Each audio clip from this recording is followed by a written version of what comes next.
Alhamdulillah wassalatu wassalamu ala Rasulillah wa ala alihi wa sahbihi wa man ihtada bihudah. Jamaah sekalian rahimakumullah, tadabbur kita pagi hari ini adalah ayat 164 dalam surat An-Nisa. Allah Subhanahu wa taala berfirman, "Wa rusulan qad qasasnahum 'alaika min qabl wa rusulan lam naqsushum 'alaik wa kallama Allah Musa taklima." Sejumlah rasul-rasul, nama-nama mereka telah dikisahkan dalam Al-Quran. Tapi sejumlah rasul-rasul, nama-nama mereka tidak dikisahkan oleh Allah dalam Al-Quran. Wa kallama Allah Musa taklima, dan Allah betul-betul telah berbicara dengan Musa alaihissalam. Di dalam ayat ini Allah membagi rasul ke dalam dua kategori. Kategori pertama, rasul-rasul yang nama-nama mereka telah disebutkan dalam Al-Quran. Dan kategori kedua adalah rasul-rasul yang nama-nama mereka sama sekali tidak disebutkan dalam Al-Quran. Nah, kita ingin garis bawahi yang kedua, bahwa sejumlah rasul nama-nama mereka tidak disebutkan dalam Al-Quran. Ini yang ingin kita garis bawahi. Jemaah sekalian, rasul-rasul adalah orang-orang yang menumpahkan hidup mereka untuk Allah Azza wa Jalla. Tujuan mereka dalam kehidupan mereka adalah Allah. Sehingga tidak lagi penting siapa nama saya, siapa nama Anda, siapa nama dia. Tidak perlu kita terlalu mempersoalkan nama. Terlebih nama sendiri.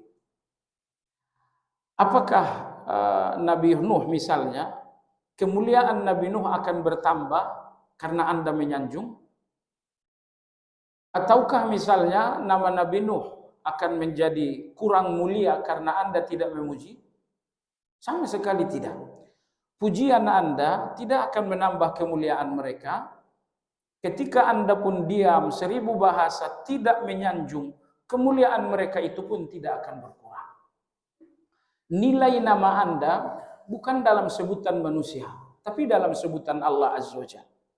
Seandainya nama Anda selalu ada dalam sebutan Allah, di titik itulah Anda akan mulia. Jadi janganlah tertipu bahwa Anda ingin menempatkan nama Anda di lisan setiap orang-orang yang berbicara.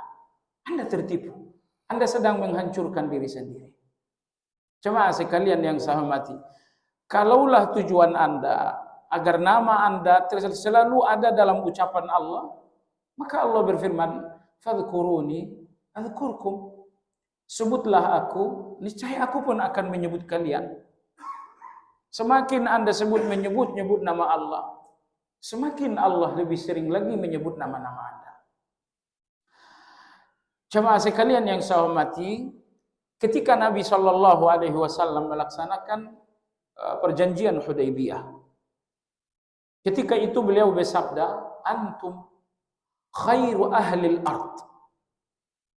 Beliau berkata di depan para sahabat, kalian semua adalah manusia terbaik saat ini di muka bumi. Jumlah mereka sekitar 1400 orang. Tapi siapa nama-nama mereka? Kita tahu jumlah mereka, tapi kita nggak tahu nama-nama mereka. Kita tahu dan kita tidak tahu tidak mengurangi kemuliaan mereka sama sekali. Harun ar-Rasyid, jumlah pasukan yang selalu dia koordinir untuk berjihad mencapai 20.000 pasukan. Siapa nama-nama mereka? Gak ada yang tahu nama mereka secara utuh. Diketahui beberapa nama, tapi tidak diketahui lebih banyak nama. Rasulullah Shallallahu Alaihi Wasallam wafat. Berapa jumlah sahabat yang beliau tinggalkan? Imam Suyuti rahimahullah mengatakan jumlah sahabat saat Rasulullah wafat 124.000 sahabat. Meskipun angka ini tidak sepenuhnya betul, tapi setidaknya beliau menyebutkan 124.000 orang sahabat saat Nabi wafat. Jumlah ini diriwayatkan, tapi siapa nama-nama di balik jumlah tersebut, kita pun tidak tahu. Jadi ala kulli hal jamaah sekalian yang saya hormati, tugas Anda adalah menjalankan amal sebanyak yang bisa Anda lakukan, dan Anda sama sekali tidak bertugas soal nama Anda dalam kebaikan itu. Karena tujuan Anda dalam kebaikan adalah nama Allah, bukan nama Anda. Anda harus menyebut nama-nama Allah dalam kebaikan, sehingga abaikan nama Anda di setiap kebaikan yang Anda lakukan. Anda tahu jemaah sekalian, peperangan terbesar setelah Rasulullah SAW wafat adalah peperangan Nahawan. Berlangsung kurang lebih 2 minggu.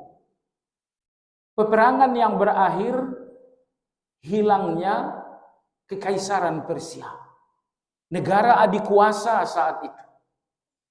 Nah, peperangan ini berlangsung di zaman Umar bin Khattab radhiyallahu anhu, dipimpin oleh Sa'ad bin Abi Waqqas radhiyallahu taala anhu. Jamaah sekalian yang saya hormati, setelah peperangan ini terjadi, sudah selesai, kaisar Persia bernama Hurmuzan telah ditangkap. Seseorang memberitakan kemenangan kepada Umar bernama As-Sa'ib ibnul Aqra'. Dalam menyampaikan berita tersebut, As-Sa'ib ibnul Aqra' menyebutkan sejumlah nama-nama yang tewas. Wahai Amirul Mukminin, peperangan telah selesai dengan kemenangan kita, dan pasukan kita yang tewas, fulan, fulan, fulan, fulan. Semakin As-Sa'ib ibnul Aqra' menyebutkan nama yang lebih banyak, Umar bin Khattab radhiyallahu anhu semakin menangis. Beliau mengatakan, wahai As-Sa'ib, sudah, tidak usah sebutkan nama-nama itu lagi. Ma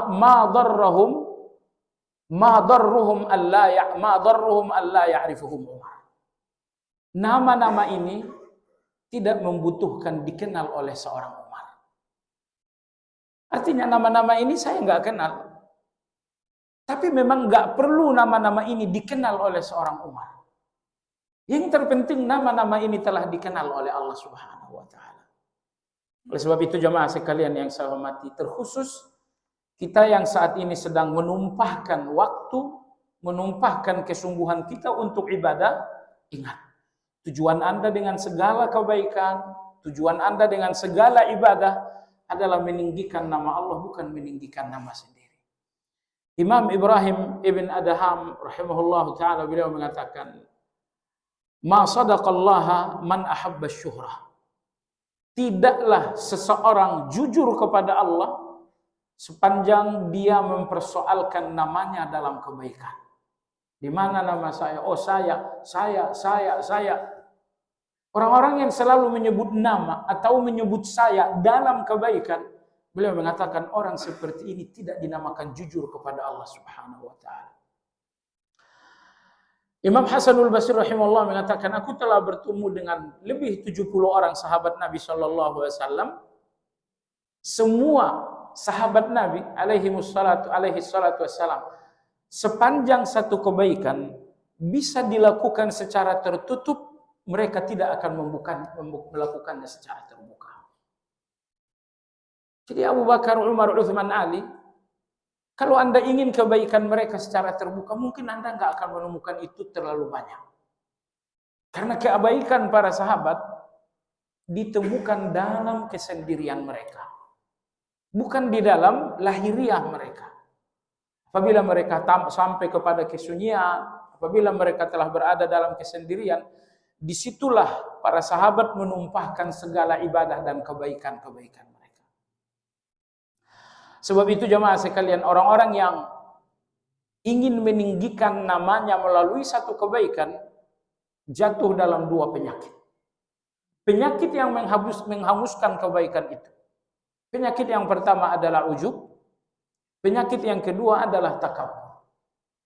Ujub adalah menonjolkan diri dengan salat, menonjolkan diri dengan sedekah, menonjolkan diri dengan tilawah, menonjolkan diri dengan i'tikaf. Jangan sebut nama Anda dalam ibadah, selesai. Itu ujub namanya. Penyakit yang kedua adalah takabur. Takabur itu meninggikan diri sambil merendahkan orang lain. Dalam sebuah kesempatan i'tikaf, seorang tabi'in mengajak anaknya ikut serta beriktikaf. Anak yang beriktikaf bersama sang ayah melihat banyak orang yang tertidur di masjid. Dan dia mengatakan, wahai ayahku, kenapa orang-orang ini tidur? Sang ayah mengatakan, wahai anakku, tidurmu jauh lebih baik daripada ucapanmu barusan. Ketika kamu mengatakan, kenapa orang-orang ini tidur? Artinya kamu merendahkan mereka. Dan kamu merendahkan mereka karena kamu melihat dalam dirimu ada kebaikan. Wahai anakku, kau jatuh dalam takabur. Sekiranya kau tidur jauh lebih baik daripada kau bicara barusan. Sebab itu jemaah sekalian, lakukan kebaikan sebanyak yang bisa Anda lakukan, tapi untuk meninggikan nama Allah. Tidak ada hubungannya sama sekali dengan nama Anda. Rahasiakan nama Anda, sembunyikan nama Anda. Semakin nama Anda sembunyikan dalam satu kebaikan, semakin kebaikan ini sampai di depan Allah Azza wa Jalla. Nabi kita sallallahu alaihi wasallam bersabda, "Man istata'a minkum an yakuna ma'ahu ma'allahi khabiratun falyaf'al." Apabila kalian mampu memiliki amal rahasia hanya antara kalian dengan Allah, tidak ada manusia yang tahu, falyaf'al, maka lakukanlah. Sebagai penutup jemaah sekalian, semakin rahasia satu amal, semakin nama Anda tidak diketahui dalam sebuah amal, semakin amal-amal seperti ini membuka kemudahan-kemudahan hidup dalam kesulitan Anda. 3 orang yang terjebak di gua, tertutup pintu gua dan mereka nggak bisa keluar, mereka bertawassul dengan amal yang ikhlas. 1, 2, 3 tawassul dengan amal ikhlas, akhirnya mereka keluar. Sebab itu, amal-amal rahasia ini jamaah sekalian, salah satu rahasia di mana pintu-pintu kemudahan Anda akan terbuka dalam kesulitan-kesulitan. Subhanakallahumma bihamdika, asyhadu an la ilaha illa anta, astaghfiruka wa atubu ilaik. Alhamdulillahirabbil alamin. Assalamualaikum warahmatullahi wabarakatuh.